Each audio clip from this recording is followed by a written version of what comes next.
Rema hari ini, Yosua 1 ayat 9. Bukankah telah kuperintahkan kepadamu, kuatkan dan teguhkanlah hatimu.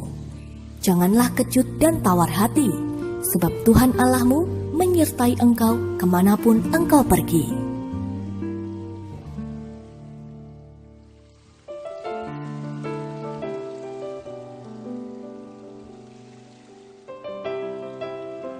Serba tidak jelas.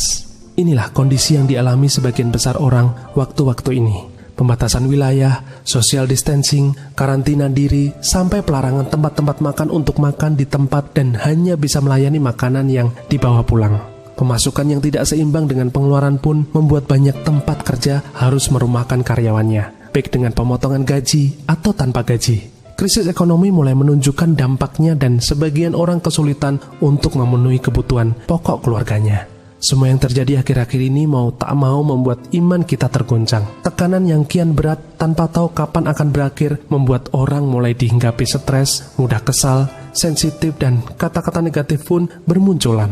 Tanpa kita sadari, sikap seperti ini malah membuat hati kita makin lemah. Kalau kita tidak hati-hati, iman kita bisa menguap sehingga kita semakin jauh dari penggenapan janji Tuhan.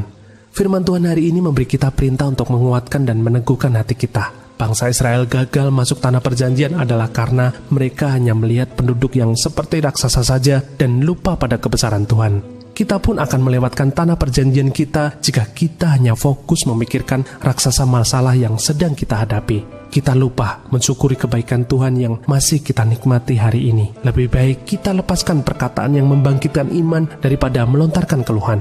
Baca dan dengarkan firman Tuhan daripada mengisi diri kita dengan informasi-informasi yang membuat hati kita tawar. Dalam Filipi 4 ayat 8. Dengan demikian ketahanan iman kita akan terus dibangun. Seburuk apapun keadaan di depan kita, walaupun iman kita sempat tergoncang, tetapi kita akan bangkit kembali. Kita tidak akan menyerah, sebab hati kita sudah terlatih menjadi kuat dan iman kita semakin teguh. Kita yakin dan percaya bahwa Tuhan selalu menyertai kita. Tak akan dibiarkannya kita terlantar dan terkapar. Pertolongannya selalu datang tepat pada waktunya.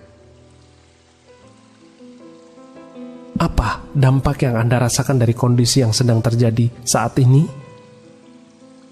Apakah hal ini membuat iman Anda terguncang? Dalam bentuk apakah itu? Apa yang akan Anda upayakan untuk membangun ketahanan iman Anda dalam menghadapi krisis saat ini?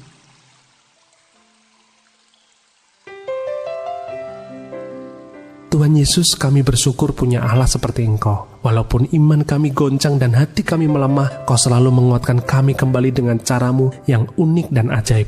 Terima kasih Tuhan, penyertaan-Mu lah yang senantiasa menguatkan dan meneguhkan kami. Di dalam nama Tuhan Yesus kami berdoa. Amin. Keadaan boleh menggoncang berbagai aspek hidup kita, tetapi hati kita harus kuat dan iman kita tetap teguh.